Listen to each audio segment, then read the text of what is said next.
After that, Leaping bids farewell to part of his group, who are now saying goodbye to the hero, who was about to depart. The queen gracefully spreads her wings and begins to ascend into the air, holding Leaping with her as she rises firmly. Both land gently on the train transporting minerals to the kingdom of Aristotle.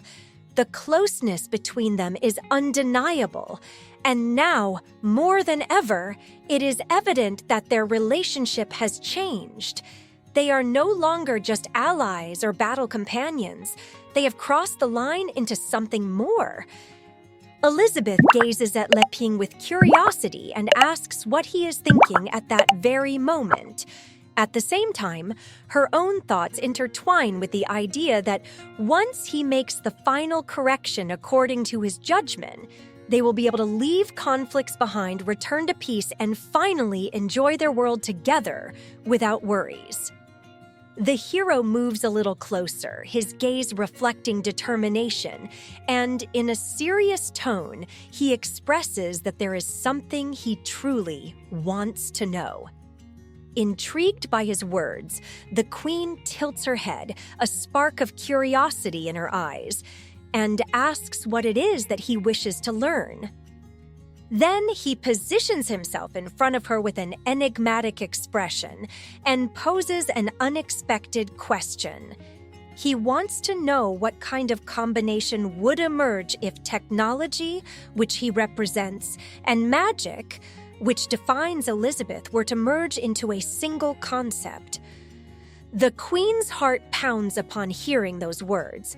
A warm sensation washes over her, and in that instant she becomes convinced that the train of love has begun moving with no way back. With an intense blush on her cheeks, Elizabeth covers her face with both hands, feeling a mix of embarrassment and excitement. Her trembling voice breaks the silence as she nervously questions what kind of fusion he is referring to, suddenly realizing with a start that they are still out in the open. But the hero says that according to Annie, Aristotle is a kingdom where technology and magic merge in perfect harmony, creating a unique balance in the world. However, the queen remains lost in thought, her gaze distant, and responds enigmatically that if he so desires, it is not impossible for something like that to happen between them as well. Upon hearing this, Leaping cannot help but smile with excitement and comments that he has always wanted to visit the kingdom of Aristotle.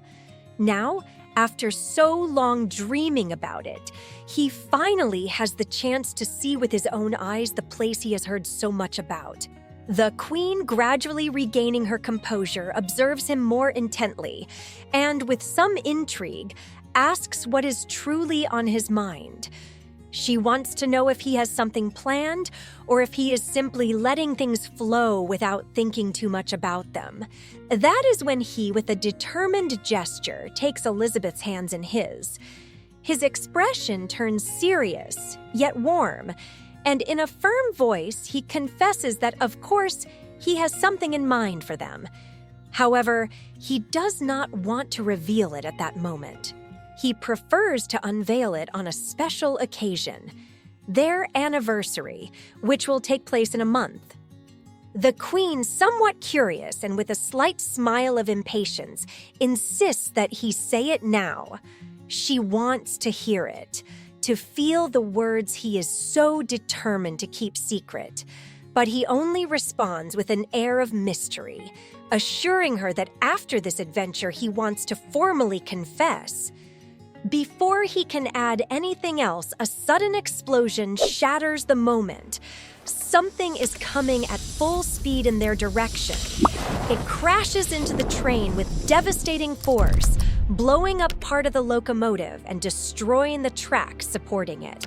Leaping, startled by the explosion, immediately turns around and urgently asks what is happening.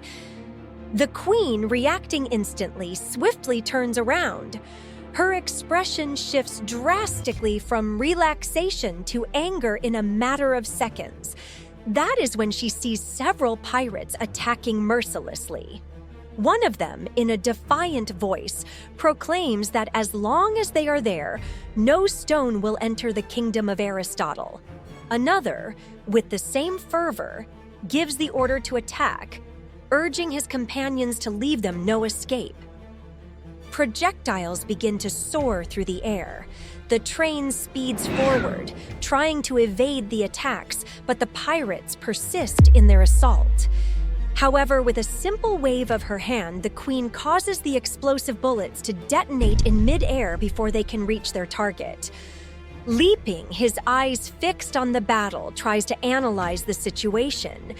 He wonders aloud if these enemies are using airships and bombs, and whether they have truly encountered bandits, or if there is something more behind this assault.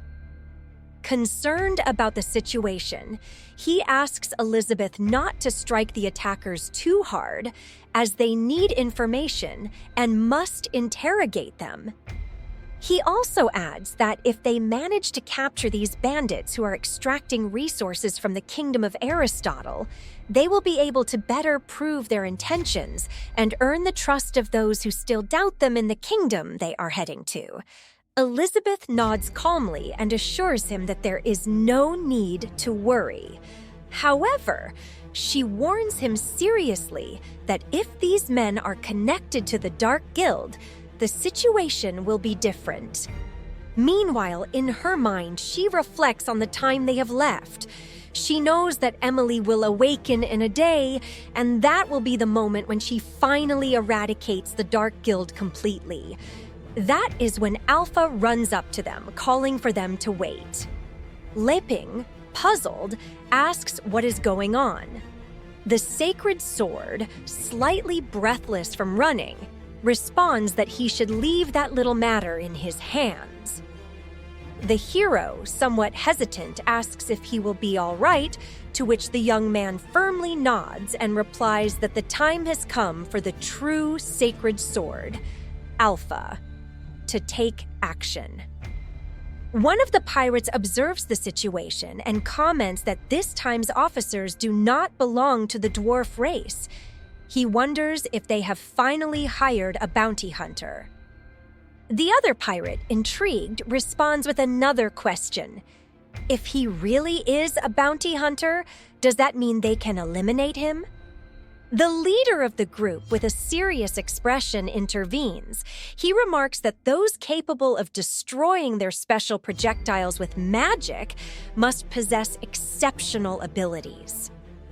Upon hearing his words, the henchmen turn to him, awaiting instructions. One of them asks him what they should do. The leader of the Tea-Fish Mountain conglomerate, Pisces, speaks with determination. He orders them not to worry about those individuals and to focus all their firepower on destroying the locomotive. Once their mission is accomplished, they will retreat immediately. Upon receiving the order, the pirates shout that they understand and, without hesitation, launch into the attack. They begin moving quickly across the train, circling around in search of the exact moment to strike. Leping, noticing where they are heading, informs them that their target is the front. They want to destroy the locomotive.